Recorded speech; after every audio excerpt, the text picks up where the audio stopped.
सभी मेरे प्यारे व्यूअर्स का वेलकम है वाईडी की एडिटोरियल क्लास में। आज सुबह का फर्स्ट एडिटोरियल हम लेने वाले हैं अ न्यू वर्ड ऑर्डर। इस क्लास में मैं आपको ग्रामर, वोकैबुलरी, कॉम्प्रिहेंशन तीनों को एक साथ में लेकर के चलने के लिए बोलता हूं।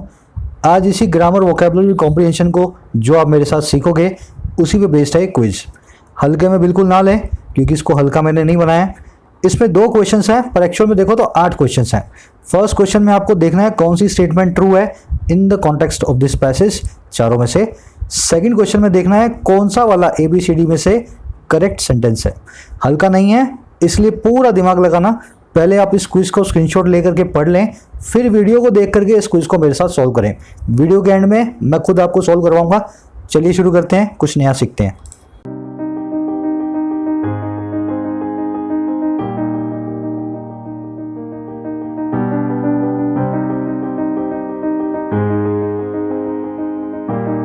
आगे बढ़ेंगे। एक छोटी सी थॉट मैं आपके साथ शेयर करूंगा। एक छोटा सा मेरे दिमाग की थॉट है। एक व्यूअर का कहना था कमेंट सेक्शन में, सर मेरे एग्जाम में इस लेवल के ना तो क्वेश्चंस आते हैं ना ही इस लेवल का RC पैसेज आता है, तो मुझे इसको पढ़ना चाहिए या नहीं पढ़ना चाहिए जो आप पढ़ा रहे हो।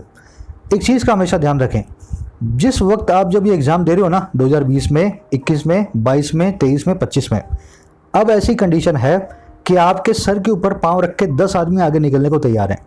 पॉपुलेशन बहुत बड़ी है, देश गरीब है, नौकरियां कम हैं, हालात ख़राब हैं। अब वही लोग नौकरियां लेंगे जो बेस्ट होने की, भीड़ से अलग हट करके एग्ज़ाम को पास करने की प्रिपरेशन कर रहे हैं। और मैं बता दूं सच में ऐसे लोग हैं, इस वक्त भी अपने घर पे वो बैठ करके पढ़ाई कर रहे हैं आपको पीछे छोड़ने के लिए। अब ये चॉइस आपके हाथ में है। क्या आप 2010 के ज़माने की प्रिपरेशन से 2020 के अंदर एग्ज़ाम को पास करके नौकरी लेने का सपना देख रहे हो? देख सकते हो, सपने की कोई बात नहीं, पर वो सपना पूरा नहीं होगा। अब आपके पास चॉइस यही है, भीड़ से हटके मेहनत करने का आप विल और इरादा रखते हो या नहीं रखते हो। अगर इरादा रखते हो तो ये एडिटोरियल आपके लिए है। मैं कोई एंटरटेनमेंट नहीं देता, कोई मसाला नहीं दूंगा, मैं सिर्फ आपको आपकी ज़िंदगी बनाने का मटेरियल दूंगा।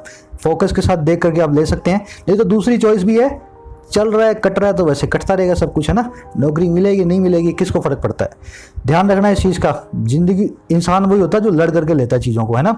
जानवर होते हैं जिनको हम कुछ डाल देते हैं और वो कुछ खा करके चले जाते हैं। अपने वैसा नहीं बनना, अपने इंसान है, अपना हक लेंगे, लड़के लेंगे। चलिए आगे बढ़ते हैं। अ न्यू वर्ड ऑर्डर हमारे एडिटोरियल का आज का टाइटल है। ऑर्डर नाम का वर्ड मैंने आपको कल बताया था 3 काम करता है। पहला मतलब होता है इसका किसी को कमांड देना, किसी को आदेश देना। मैंने उसको ऑर्डर कर दिया, भाई यहाँ आ जाओ। दूसरा काम होता है किसी क्रम को बताना, सीक्वेंस को बताना। तीसरा काम होता है किसी लेवल को बताना, है ना। हाईएस्ट ऑर्डर की वो चीज़ है जो हाईएस्ट लेवल की चीज़ है। तो ऑर्डर नाम का वर्ड कल आपने देखा था 3 तरह के काम करता है।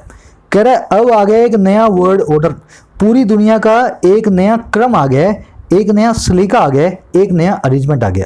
अब कैसे आए?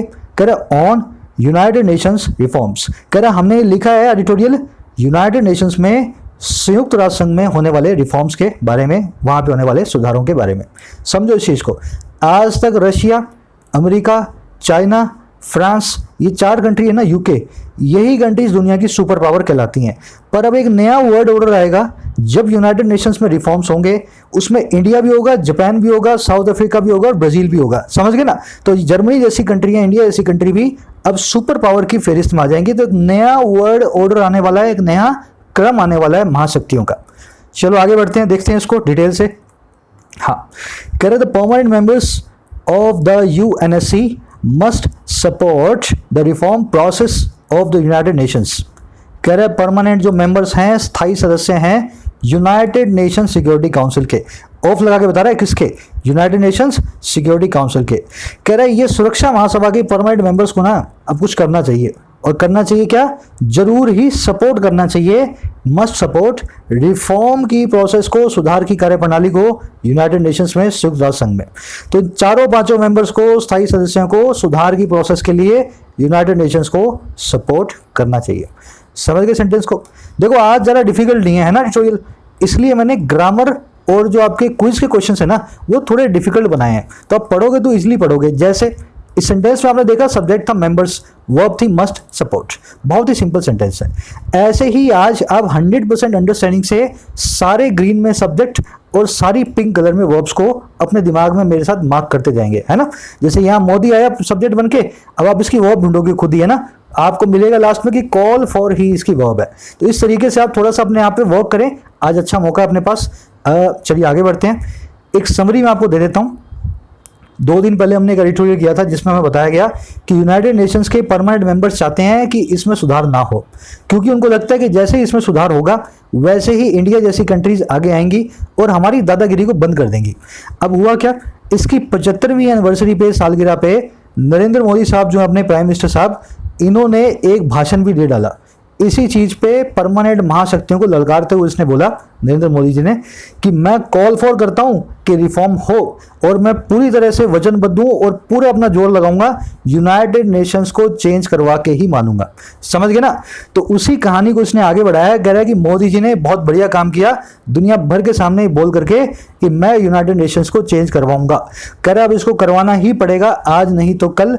मोदी जैसी और भी कई वर्ल्ड लीडर्स हैं दुनिया भर में जो चेंज करवा के ही दम लेंगे। समझ गए ना। बस इसमें यही कहना चाह रहा है, मोटे मोटे शब्दों में मैंने देसी भाषा में आपको बता दिया है। आज की टोन है सजेस्टिव, सजेस्ट कर रहा है यूनाइटेड नेशंस को कि सुधर जाओ, चेंज हो जाओ, अपनी दादागिरी को बंद करो। कोशिश करें आप इसको डालने की कमेंट सेक्शन में। चलिए आगे बढ़ते हैं, अपने सेशन को शुरू करते हैं। बैंकिंग वालों के लिए कल शाम के अंदर स्पेशल वीडियो पार्ट 4 आ गई है, चैनल पे दिखा देता हूँ। बैंकिंग की प्लेलिस्ट में जाएं, प्रीमियम कंटेंट, इसमें देखो बैंक्स न्यू वैरायटी क्वेश्चंस। तो नई वैरायटी क्वेश्चंस करवा रहा हूँ बैंक वालों को और एसएससी वालों को। तो बैंक वालों का पार्ट 4 कल मैंने रिलीज किया था, जाकर के चेकआउट करें अगर आप मेंबर हैं तो। कह रहा है at a special session marking 75 years of the United Nations on Tuesday, prime minister Modi called for reforms of its outdated structures, pointing out that in the absence of comprehensive changes, the world body today faces a crisis of confidence. कह रहा special session में, at a special session, एक खास session के अंदर। कौन सा session था ये, जो मार्क करता था, जो निशान बनता था 75 साल का। अच्छा, किसके 75वें साल का? यूनाइटेड नेशंस के। अच्छा, और ये सेशन कब हुआ? ट्यूसडे, मंगलवार को। तो मंगलवार के खास सेशन में जिसमें 75वीं सालगिरह मनाई गई संयुक्त राष्ट्र संघ की, यूनाइटेड नेशंस की। अब देखो उसमें हुआ क्या, कोमल लगा के बता रहा है। मोदी साहब जो है, प्राइम मिनिस्टर नरेंद्र मोदी, उन्होंने कर दिया कॉल फॉर, उन्होंने कर दिया आह्वान, उन्होंने कर दी डिमांड। अच्छा, किसकी डिमांड कर दी? रिफॉर्म कर दी, रिफॉर्म की, सुधारों की। अच्छा, किस में सुधार लाना है? इसकी पुरानी आउटडेटेड स्ट्रक्चर्स के अंदर, है ना, जो पुराना ढांचा है इसका पुराना। अच्छा, कैसे किया इस मांग को इन्होंने? अब देखो साइमल्टेनियसली उसी वक्त पॉइंट आउट करते हुए, इशारा करते हुए, दैट वो ये की कि एब्सेंस में, नामौजूदगी में डिटेल्ड चेंजेस की, कॉम्प्रिहेंसिव बदलावों की। कह रहे इनकी नामौजूदगी में जो ये वर्ल्ड बॉडी है ना, जो ये अंतर्राष्ट्रीय संस्था है, वो आज फेस करती है, सामना करती है एक तूफान, एक क्राइसिस, एक आफत का, जो कि है कॉन्फिडेंस का, विश्वास का। समझे सेंटेंस को? सिंपल सेंटेंस है। 75वीं सालगिरह मंगलवार को मनाई गई। इस सेशन के अंदर मोदी जी ने डिमांड कर दी कि सुधार करो भाई, इसके स्ट्रक्चर में, इसका ढांचा बदलो, है ना। 75 साल हो गए हैं। अब जब ये डिमांड कर रहे थे ना, उसी वक्त साइमल्टेनियसली इन्होंने एक और काम किया। वो काम था पॉइंट आउट करने का, इशारा करने का। इशारा इन्होंने ये किया कि अगर तुम कॉम्प्रिहेंसिव चेंज नहीं लेके आते हो, अगर इनकी एब्सेंस नहीं होती है, नामौजूदगी रहती है ऐसे बदलावों की, तो ये अंतर्राष्ट्रीय संस्था है ना, आज इसमें सबका कॉन्फिडेंस डगमगा रहा है। ये अंतर्राष्ट्रीय संस्था फेस कर रही है एक विश्वास के, कॉन्फिडेंस के, यकीन के क्राइसिस को। अब देखो, अब सेंटेंस आप समझ गए होंगे। यही तरीका है सेंटेंस को पढ़ने का। अब एक किताब पढ़ लो, अब 10 किताब पढ़ लो, लास्ट में आकर के इसी फॉर्मूला पे आप रुकोगे। सब्जेक्ट पकड़ो, वर्ब पकड़ो, हर वर्ड को उसकी जगह बता दो, ठीक है ना। तो मोदी की वर्ब है कॉल्ड फॉर, पॉइंट आउट यहाँ पे प्रेजेंट पार्टिसिपल साइमल्टेनियस एक्शन, खाना खाते हुए टीवी देख रहा था। तो watching television, I was having my dinner. समझ गए ना। एक वर्ब बन जाएगी मेन वर्ब, दूसरी वर्ब बन जाएगी प्रेजेंट पार्टिसिपल साइमल्टेनियस एक्शन। अब देखो इसमें और देखने वाली चीजें देखते हैं ना। मोदी के आगे, प्राइम मिनिस्टर के आगे द आता है, लेकिन जैसे ही किसी भी प्राइम मिनिस्टर, प्रेसिडेंट, कोई भी चेयरमैन है ना, मैनेजर, कोई भी बड़ी पोस्ट हो, उसके आगे द तब नहीं लगाना है जब उस पोस्ट पे बैठे हुए आदमी का नाम उसके आगे जो आप लिख दें। तो the prime minister of India, ठीक है, पर the prime minister Narendra Modi, ये गलत है। समझ गए ना। तो प्राइम मिनिस्टर के आगे जैसे ही नाम पड़ा, इसके आगे का द निकल गया। कॉल फॉर करना होता है किसी निर्जीव वस्तु की डिमांड करना। अगर आप किसी रिफॉर्म को कॉल फॉर कर रहे हो, किसी इनएनिमेट ऑब्जेक्ट को कॉल फॉर कर रहे हो तो आप कॉल फॉर लिखेंगे। अगर आप किसी इंसान की डिमांड कर रहे हैं तो कॉल ऑन या अपॉन लिखेंगे, समझ गए ना। अगर मैं किसी इंसान से डिमांड करूंगा तो कॉल ऑन या अपॉन लिखूंगा, और किसी इनएनिमेट वस्तु की बात करूंगा तो मैं कॉल फॉर लिखूंगा। दोनों का मतलब होता है डिमांड करना। पॉइंट आउट समझ गए, इशारा करना। कॉम्प्रिहेंसिव एक एडजेक्टिव है, मतलब डिटेल्ड, बहुत ही ज्यादा गहरा हो, कॉम्प्रिहेंसिव। क्राइसिस का मतलब होता है आफत। अब यहां पे रुकेंगे 10 सेकंड के लिए। क्राइसिस और इसके जैसे बनने वाले 4 और दूसरे वर्ड्स हैं, आप इनका क्या प्लूरल मुझे बना करके दिखा सकते हो? क्राइसिस, बेसिस, थीसिस और पैरेंथेसिस, इन चारों का प्लूरल क्या आप मुझे बना करके दिखा सकते हो? कोशिश करेंगे सभी। चलो, कुछ लोग सोचते होंगे सर ये टुच्चे से क्वेश्चन क्यों उठा लाते हो? भाई टुच्चे तुम्हारे लिए हो गए हैं जब से तुम पढ़ने लगे हो। पहले तुम्हारे लिए यही वाले थे ना भारी क्वेश्चंस थे, अब टुच्चे हो गए हैं तुम्हारे लिए।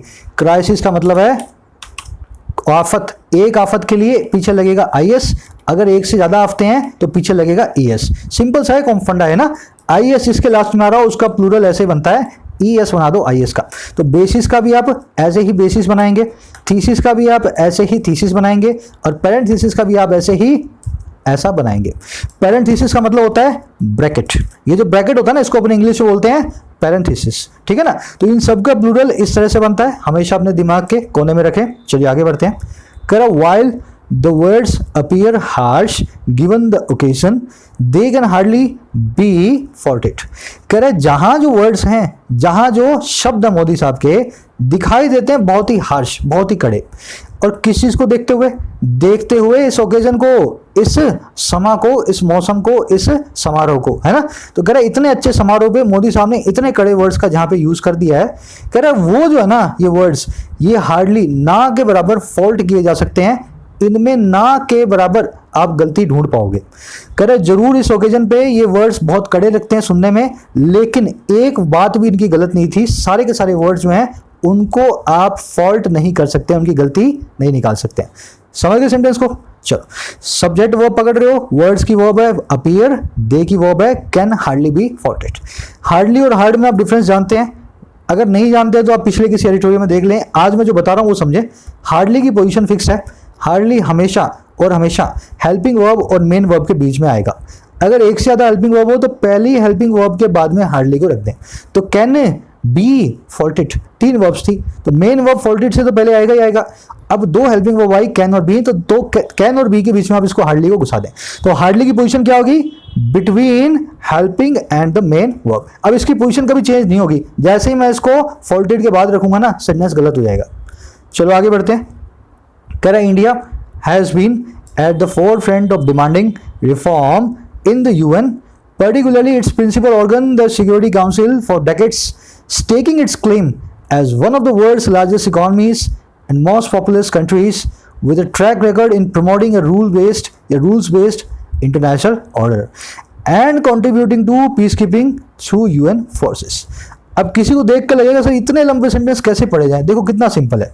इंडिया सब्जेक्ट है, हैज बीन इसकी वर्ब है, बस इसमें और कुछ भी नहीं है। इंडिया रहा है, इंडिया हैज बीन, इंडिया रहा है। अच्छा भाई क्या रहा है इंडिया? इंडिया रहा है फोर फ्रंट, सबसे आगे। फोर मतलब आगे, फ्रंट मतलब आगे, तो आगे का भी आगे क्या होता है? Four front. तो कह रहा है इंडिया रहा है लीडिंग पोजीशन में। अच्छा किस काम को करने में? डिमांड करने में, रिफॉर्म्स को, सुधारों को, यूनाइटेड नेशंस में, संयुक्त राष्ट्र संघ में। अच्छा खासकर कहाँ पे? पर्टिकुलरली खासकर इसके सबसे प्रिंसिपल, सबसे मेन ऑर्गन में, सबसे मेन बॉडी के अंदर। तो यूनाइटेड नेशंस की खासकर जो सबसे मेन बॉडी है ना, उसमें सुधार की मांग करने में इंडिया सबसे आगे रहा है। कह रहा वो कौन सा ऑर्गन? द सिक्योरिटी काउंसिल, सुरक्षा महासभा। अच्छा कब तक रहा है? 4 डेकेड्स, कई दशकों से इंडिया बहुत आगे रहा है। अच्छा कैसे रहा है?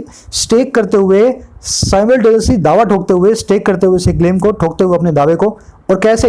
एज की तरह दुनिया की सबसे बड़ी और सबसे पॉपुलस, सबसे ज्यादा जनसंख्या वाली कंट्रीज में से एक, है ना।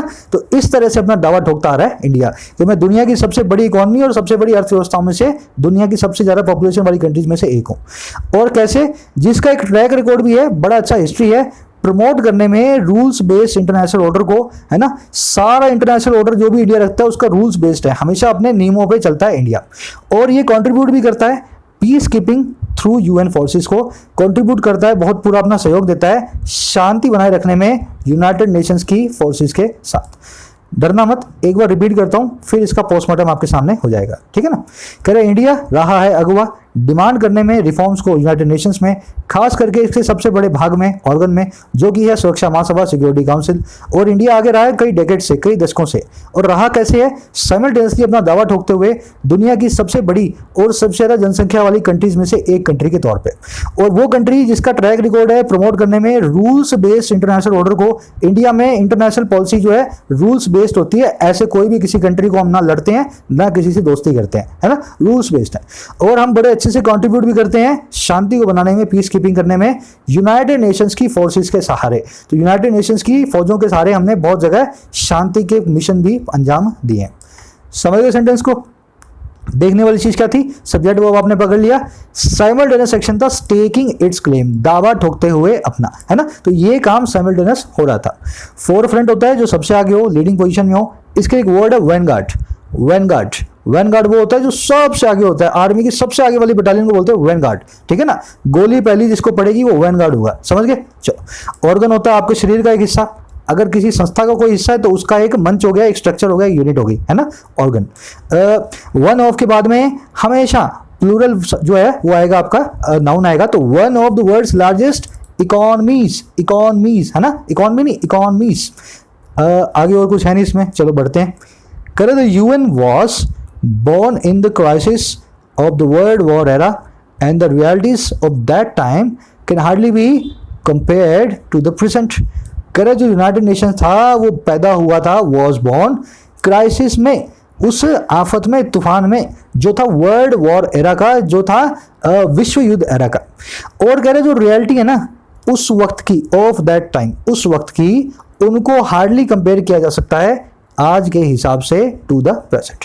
तो वर्ल्ड वॉर 2 के बाद जापान जर्मनी का कुछ वजूद नहीं था, इंडिया को कोई पूछता नहीं था। तो आज की रियलिटी उस वक्त की रियलिटी से बहुत अलग है, कैन हार्डली बी कंपेयर्ड।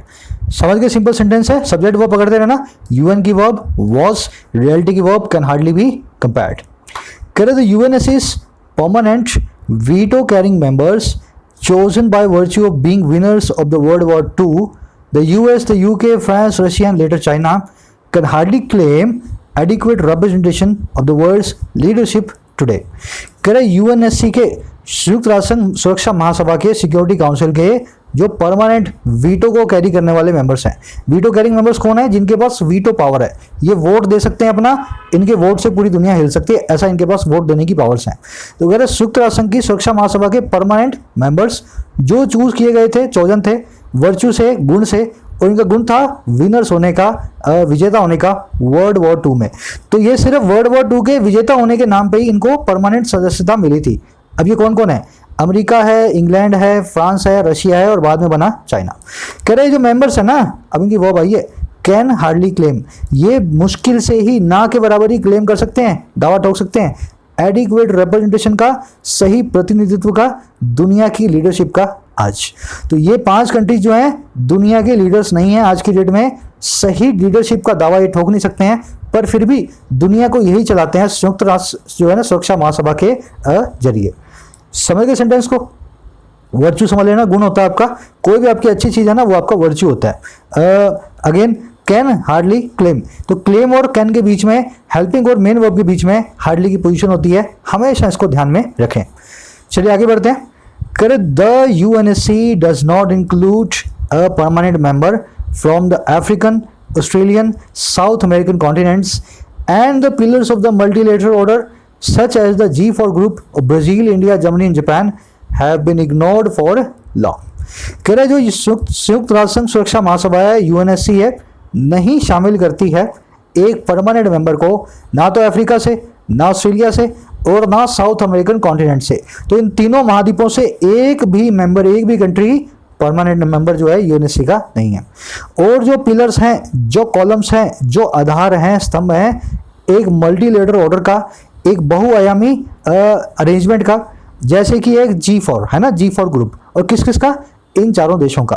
तो कह रहा है ऐसे जो पिलर्स हैं, G4 है, आसियान है ना, क्वाड है, ऐसे जो ग्रुप्स हैं ये इग्नोर किए गए हैं, ऐसे पिलर्स को हमेशा दरकिनार किया गया है फॉर लॉन्ग, बड़े ही लंबे वक्त के लिए। सिंपल सेंटेंस है, बढ़े आगे। मल्टीलेटरल आप जानते हैं, लेटरल मतलब आयाम, एस्पेक्ट, तरफ, और मल्टी मतलब बहुत सारी। तो मल्टीलेटरल मतलब जिसके बहुत आयाम हो, बहुत सारे एस्पेक्ट्स हो, उसको कहते हैं मल्टीलेटरल। वैसे यूनिलेटरल मतलब जिसका एक ही एस्पेक्ट हो, अकेली कोई कंट्री कुछ काम कर रही हो, यूनिलेटरल। बायलेटरल मतलब दो तरफा, जिसमें दो कंट्रीज आपस में इन्वॉल्व हो। तो मल्टीलेटरल आप जानते हैं। चलिए आगे बढ़ेंगे। कह रहा है other more representative options exist and that has been the crux of the battle for change. कह रहा है और भी कई रिप्रेजेंटेटिव ऑप्शन जो हैं, प्रतिनिधित्व के कई विकल्प हैं, वो एग्जिस्ट करते हैं। तो खाली आप परमानेंट मेंबर नहीं, और भी कई जो है कई टाइप के मेंबर यूएन के अंदर आप बन सकते हो, और भी ऑप्शंस एग्जिस्ट करते हैं। और कह रहा है यही जो चीज़ है ना, क्रक्स रही है, यही जो चीज़ है सबसे इंपॉर्टेंट पार्ट रही है इस बैटल का, चेंज की है जो बदलाव की। तो कह रहे बदलाव की बैटल का सबसे इंपॉर्टेंट पार्ट ये रही है कि आपके पास कई रिप्रेजेंटेटिव ऑप्शंस हैं, लेकिन परमानेंट सदस्यता का, स्थायी सदस्यता का कोई ऑप्शन किसी कंट्री के पास इन पांचों के अलावा नहीं है। चलो आगे बढ़ेंगे। अब इसमें एक नया वर्ड आया अपने पास, crux. Crux of the matter, crux of the battle, इसका मतलब होता है सार, हिंदी बोलते हैं सार, है ना। इसको आप जिस्ट भी बोल सकते हैं, इसको आप द मोस्ट इंपॉर्टेंट पार्ट भी बोल सकते हैं, इसको आप एसेंस भी बोल सकते हैं, है ना। इसका मतलब होता है सार। अब एक नया वर्ड बता रहा हूं मैं आपको, निटी-ग्रिटी। निटी-ग्रिटी, हर चीज की निटी-ग्रिटी वो है जो सबसे उसका इंपॉर्टेंट पार्ट है। The nitty-gritty of human body is the heart. Human body का निटी-ग्रिटी है उसका दिल, है ना, या दिमाग। तो इस तरह से निटी-ग्रिटी नाम के वर्ड को हमेशा याद रखें, द मोस्ट इंपॉर्टेंट पार्ट को। चलिए आगे बढ़ेंगे। कह रहा also there is a deep polarisation within the UN membership, so decisions are either not taken or not heeded. कह रहा साथ ही साथ एक बहुत ही डीप पोलराइजेशन है, एक बहुत ही गहरा ध्रुवीकरण है। ये ध्रुवीकरण क्या होता है मैं आपको भी समझाऊंगा, अभी रुक जाओ। बहुत ही ज्यादा तरफदारी वाला काम होता है, ये पोलराइजेशन होता है, ध्रुवीकरण होता है यूएन की मेंबरशिप के अंदर। तो कह रहा है या तो जो डिसीजंस हैं वो लिए नहीं जाते हैं, या फिर उन पर कोई सुनवाई ही नहीं होती है। अब देखो ध्रुवीकरण क्या है, चाइना और रशिया और जो है अमेरिका, 5 में से 3 मेंबर तो यही हैं, और ये तीनों एक दूसरे को खाने के लिए दौड़ते हैं। एक्चुअल में तो इन तीनों को, पांचों को मिलकर काम करना चाहिए, पर आज की डेट में ये तीनों एक दूसरे से पीट करके बैठते हैं। तो पोलराइज्ड है पूरा का पूरा यूएन, है ना। अगर जो है यूके चाइना का साथ दे रहा है या इंग्लैंड का साथ दे रहा है, तो पूरा का पूरा डिसीजन ही बदल जाता है। तो अच्छे काम कुछ हो नहीं रहे हैं, क्योंकि इनमें आपस में बहुत जो है फूट पड़ी हुई है, ध्रुवीकरण हो गया, इनमें अलग अलग ध्रुव बन गए हैं, पॉल्स बन गए हैं। इस वजह से ना तो डिसीजन लिए जाते हैं, ना कोई अच्छे डिसीजन पे कोई हीड होती है, कोई सुनवाई होती है। समझ गए सेंटेंस को। चलिए आगे बढ़ते हैं। इस वर्ड को नोट कर लेना, पोलराइजेशन, ध्रुवीकरण। जब हमारे देश में ध्रुवीकरण होता है तो मतलब क्या है, आधे लोग हिंदू के साथ, आधे लोग मुस्लिम के साथ, बस मारने काटने के लिए तैयार। कह frequent decisions with in the UNSC P5 and the blocking की डिसीजंस। कह रहा बहुत ही फ्रीक्वेंट डिविजन्स जो है ना, बहुत ही फ्रीक्वेंट अक्सर आने वाली जो दरारें हैं, डिविजन्स हैं यूएनएससी के P5 में, सिक्योरिटी काउंसिल के परमानेंट 5 सदस्यों में। कह रहे ये डिविजन्स एंड अप होते हैं, इनका एक ही मुकाम होता है, एंड अप होते हैं मतलब इनका एक ही लास्ट में क्लाइमेक्स होता है। और क्या क्लाइमेक्स होता है, ब्लॉक कर देते हैं की डिसीजंस को। तो दरार आ गई, एक बहुत ही इंपॉर्टेंट डिसीजन लेना है, पर आपस की फूट के चक्कर में उस डिसीजन को साइड करके आपके अपने जो ना आपस की रंजिश को निकालने की करते हैं कोशिश। इस सेंटेंस में देखने वाला एक छोटा सा कॉन्सेप्ट आया, एंड अप, इसके बाद में लिखा हुआ ब्लॉकिंग। एंड अप, इसके बाद में लिखा हुआ ब्लॉकिंग। ये वर्ब की आईएनजी फॉर्म यहाँ पे क्या कर रही है, किसने इसको लगाया और क्यों लगाया गया है, एक बार आप सोचें, फिर मैं बताता हूं। चलो देखो, एंड अप भी एक वर्ब है, ब्लॉकिंग भी एक वर्ब है, वर्ब की आईएनजी फॉर्म है। पर ये वर्ब की आईएनजी फॉर्म है इस एंड अप के बाद आनी ही आनी थी, क्योंकि एंड अप के बाद और ऐसी सभी वर्ब्स के बाद आप कभी भी इन्फिनेटिव यूज नहीं करते हैं। स्टार्ट के बाद में, फिनिश के बाद में, रिज्यूम के बाद में, hate, prefer, recent, mind, don't mind, and up, ये सारी मैं आपको करवा चुका हूँ, रिवाइज करवा रहा हूँ आपको। ये लिस्ट ऑफ वर्ब्स हैं जो कि दूसरी वर्ब अगर लेंगी तो अपने साथ में लेंगी सिर्फ और सिर्फ इन्फिनेटिव बना के। I hate going there, I admit stealing money. I love eating pizza. I don't mind your coming to my house. We ended up doing this. समझ गए ना मेरी बात को? We are considering, we consider going there, है ना। इस तरीके से आप जो है इनके बाद में हमेशा जीरन को यूज किया करेंगे। आगे बढ़े। These issues are underlined in a year where the coronavirus pandemic has brought the world to a standstill. Yet the UN, the UNSC and WHO have failed to play an effective role in helping nations deal with the spread. कह रहे ये जो issues हैं ये underline हुए हैं, इन पे सबकी नज़र गई है। और कब, एक ऐसे साल में जहाँ पे कोरोना वायरस की महामारी ने सारी दुनिया को ले आया है, to the world, brought to the world, और कहाँ पे, एक स्टैंड स्टिल पे, गतिरोध पे। सारी दुनिया बंद पड़ी है, सारी अर्थव्यवस्था ठप पड़ी है। तो कह रहा है ऐसे एक वक्त में ना ये सारे इश्यूज को और ज़्यादा फोकस मिला है, अंडरलाइन हो गए सारे के सारे इश्यूज, है ना, इनकी आपस की लड़ाई वाले। कह रहा फिर भी जो ये तीनों संस्थाएं हैं, यूनाइटेड नेशंस का पार्ट है, ये रही हैं नाकामयाब प्ले करने में एक ऐसी भूमिका को जो कि हेल्प करने वाली थी देशों को निपटने के लिए इस फैलाव के साथ। तो कह रहा है ऐसे एक वक्त में हमें ज़्यादा महसूस हो रहा है कि यूएन की बदलाव, रिफॉर्म की बहुत ज़रूरत है, क्योंकि इतनी सारी ऑर्गेनाइजेशंस हैं फिर भी देशों को कोई फायदा नहीं मिला। कोरोना वायरस तो अपनी रफ्तार से आगे बढ़ रहा है। अंडरलाइन वो आप जानते हैं, अंडर प्लस में लाइन, किसी के नीचे अंडरलाइन कर दूं, देखो मैं इसके नीचे भी अंडरलाइन कर दिया, तो क्यों किया मैंने, आपका ध्यान खींचूं। तो अंडरलाइन का मतलब यही होता है किसी की तरफ ज़्यादा फोकस लाना, किसी को लाइमलाइट में लाना, किसी को हाईलाइट करना, या किसी को अंडरस्कोर करना। सबका मतलब चारों का क्या है, किसी की तरफ ध्यान खींचा जाना। स्टैंड स्टिल बहुत बार आने वाला वर्ड है, इसके सारे सिनोनिम्स आपके सामने हैं। एक नाउन होता है। Help someone do something, help someone to do something, दोनों एक ही बात है। एग्जाम पर्सपेक्टिव से आप पहले वाले को प्रीफर करेंगे, टू डू वाला गलत नहीं है, अगर आप इसको इंप्रूव करेंगे तो टू को निकाल देंगे, ठीक है ना। I will help you to do the homework, I will help you do the homework, दोनों ही सही है। टू वाले को आप कम प्रीफर करेंगे, बिना टू वाले को ज्यादा प्रीफर करेंगे। चलिए आगे बढ़ते हैं। कह रहा for India what has been the most frustrating is that despite the dysfunctional power balance that prevails, the UN's reform process held through IG and inter-government negotiation has not made progress over decades despite commitments। कह रहा है India के लिए जो चीज़ सबसे ज़्यादा frustrating रही है, what has been most frustrating is, वो ये चीज़ है that वो ये कि डिस्पाइट, बावजूद एक डिसफंक्शनल पावर बैलेंस के, बावजूद शक्तियों के असंतुलन के, जो उनका संतुलन है शक्तियों का दुनिया भर में डिसफंक्शनल है, आज की डेट में बिल्कुल खराब फंक्शन से काम कर रहा है वो। तो बावजूद शक्तियों के असंतुलन के, जो कि आज की डेट में प्रिवेल करता है, जो कि अभी मौजूदा है, कह रहा बावजूद इस चीज़ के यूएन की जो रिफॉर्म प्रोसेस है, जो सुधारों की प्रोसेस है, जिसको रखा जाता है, हेल्ड किया जाता है, होल्ड किया जाता है, किसके जरिए, इस मैकेनिज्म के जरिए, IGN के जरिए। कह रहा बावजूद इसके रिफॉर्म प्रोसेस ने हैज़ नॉट मेड प्रोग्रेस, अभी भी कोई प्रोग्रेस को मेक नहीं किया ओवर डेकेड्स, कई दशकों के दौरान। और कैसे, बावजूद कमिटमेंट्स के, बावजूद कई वादों के। तो कह रहे इंडिया के लिए फ्रस्ट्रेटिंग चीज़ यही है कि सबको पता है पावर डिसबैलेंस है, सबको पता है दादागिरी होती है यूएन में, और ये दादागिरी से सब परेशान भी हैं। बावजूद इस दादागिरी के ये रिफॉर्म प्रोसेस आज तक आगे नहीं बढ़ी, सुधार आज तक नहीं आए। और इस चीज़ के बावजूद किसके के बहुत सारे कमिटमेंट यूएन कर भी चुका है कि इस साल लाएंगे, इस साल लाएंगे, इस साल लाएंगे, ऐसे करते करते 40 साल निकल गए, आज तक रिफॉर्म नहीं आए। समझ गए सेंटेंस को, सब्जेक्ट वर्ब आप पकड़ रहे हैं बाय डिफॉल्ट, मैं इस चीज़ को मानता हूँ, है ना, मैं ऐसा एज्यूम कर रहा हूँ।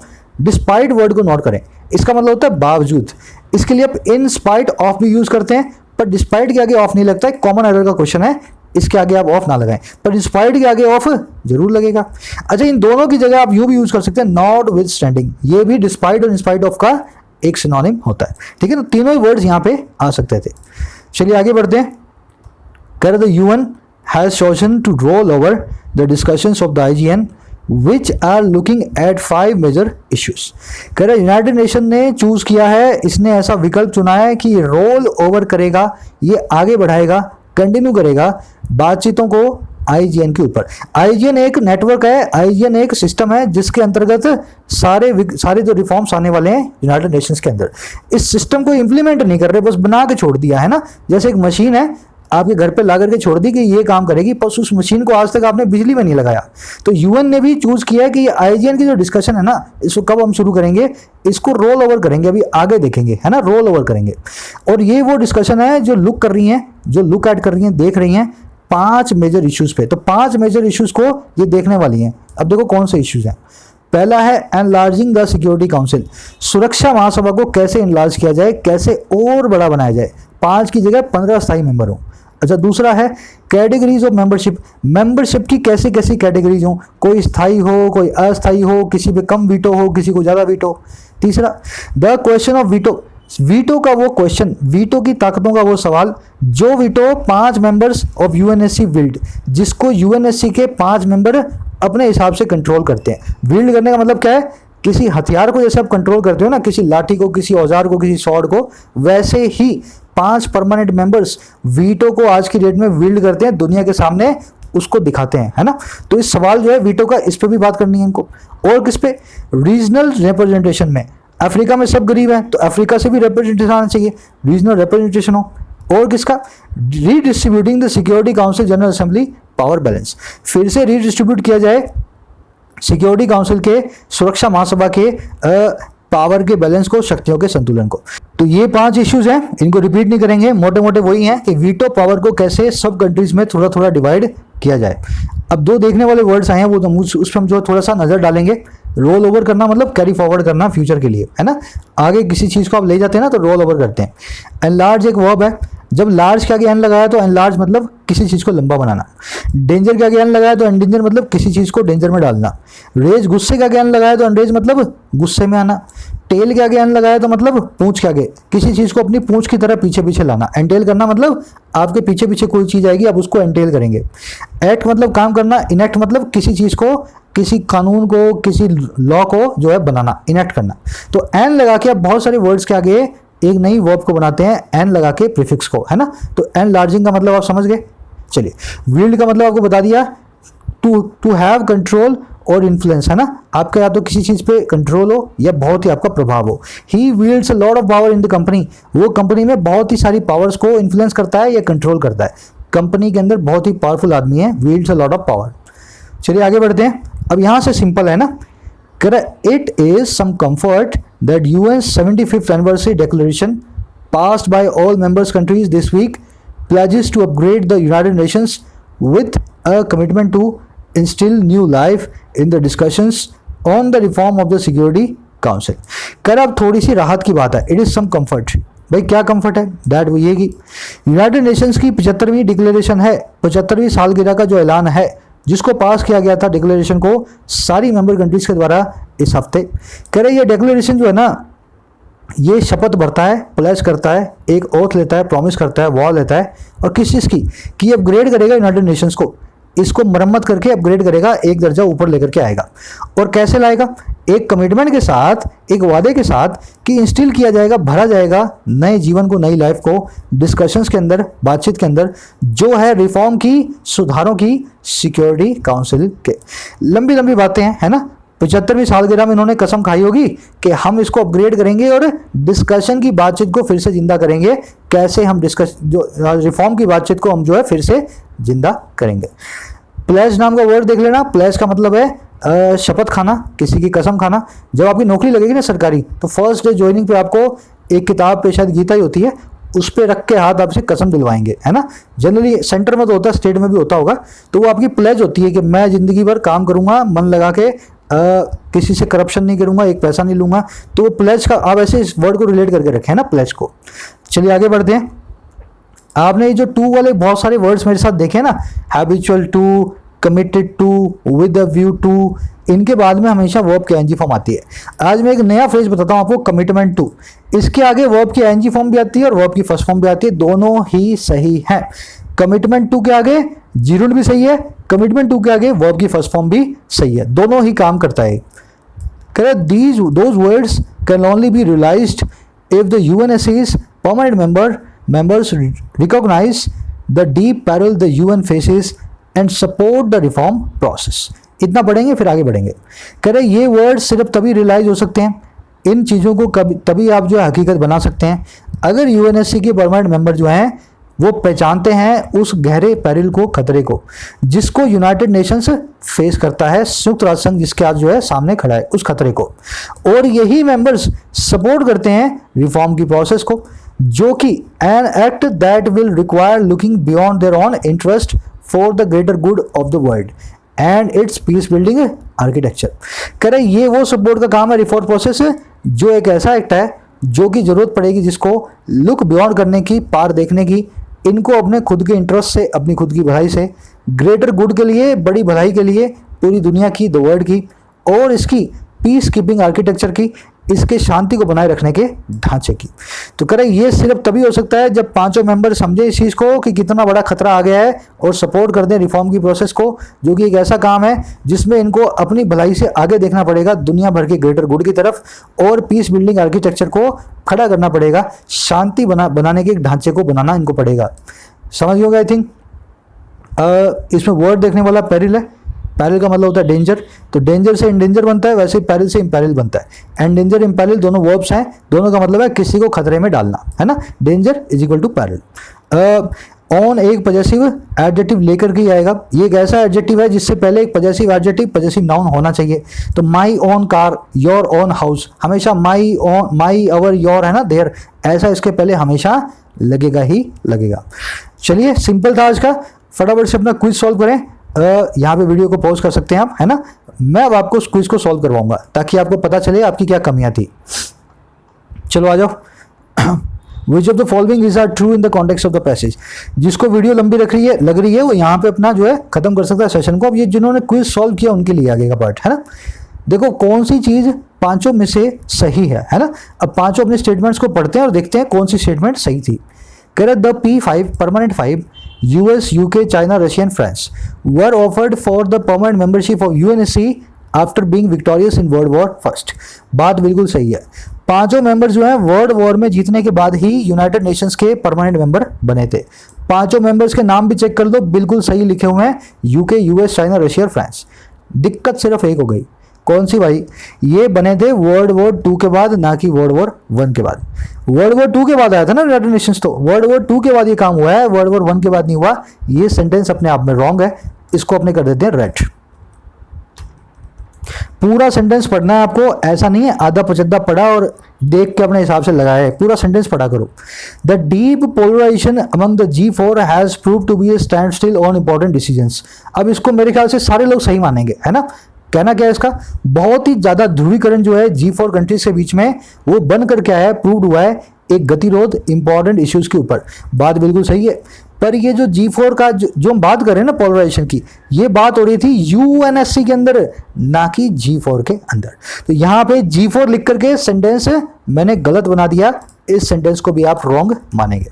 तो UNSC की बात हो रही है, G4 की कंट्री तो चिल्ला रही हैं हमें आप अंदर लो, इंडिया, ब्राजील जो है, जो जापान है ना, तो G4 नहीं, यहाँ पे UNSC आना चाहिए था। तीसरा देखो, various UN agencies WHO, UNSC, UN have played a key role in helping nations deal with the COVID-19 exigencies। बिल्कुल उल्टी बात है, इसमें लिखा गया था कि सारी एजेंसी जो हैं वो फेलियर रही हैं, है ना, वो फेल हुई है, नाकामयाब रही हैं सारी कंट्रीज को हेल्प करने में, डील विद करने में कोरोना वायरस के साथ। तो एग्जीजेंसी का मतलब होता है इमरजेंसी, हर कंट्री को ये हेल्प नहीं कर पाए, इस वजह से ये सेंटेंस हो गया रॉन्ग, है ना। उल्टा लिख दिया मैंने बोला था उसमें लिखा हुआ था कि आप फेल रहे हैं, नाकामयाब रहे हैं, या मैंने लिख दिया कि इन्होंने की रोल को प्ले किया है। गलत बात होगी ना, रोल तो ये प्ले कभी कर ही नहीं पाए। अगला देख लो, the dysfunctional power balance has given an impetus to the reform process through IGN and has ended up fast tracking it. जो डिसफंक्शनल पावर बैलेंस है, जो शक्तियों का असंतुलन है, उसने एक इम्पेडस को, एक धक्के को दिया है, और किसको, रिफॉर्म प्रोसेस को, और किसके जरिए, IGN के जरिए, और ये बनकर के आया है, एंड अप हुआ है, क्लाइमेक्स हुआ है इसका फास्ट ट्रैक करने में, रिफॉर्म की प्रोसेस को फटाफट आगे बढ़ाने में। बिल्कुल उल्टी बात। बावजूद पावर बैलेंस के आज तक रिफॉर्म आगे नहीं बढ़े, इसी वजह से इंडिया फ्रस्ट्रेटेड भी है। ये बात मैंने जो इंडिया की फ्रस्ट्रेशन है ना उससे उल्टी लिख दी। आज तक पावर के बैलेंस ने कभी भी रिफॉर्म की प्रोसेस को इम्पेटस नहीं दिया है। आज तक रिफॉर्म की प्रोसेस फास्ट ट्रैक होने की बजाय अटक करके बैठी है। तो बात हो गई ये भी उल्टी। ध्यान से पढ़ोगे तो भाई तभी हो पाएगा। अच्छे लेवल के क्वेश्चन ही आ रहे हैं आपके बैंक एसएससी में आजकल, वो सीधे सीधे हलवे बंद हो गए, है ना, हलवा पूरी हो गया बंद। चलो आ जाओ सेकंड वाला देख लेते हैं। ABCD 4 है आपके पास।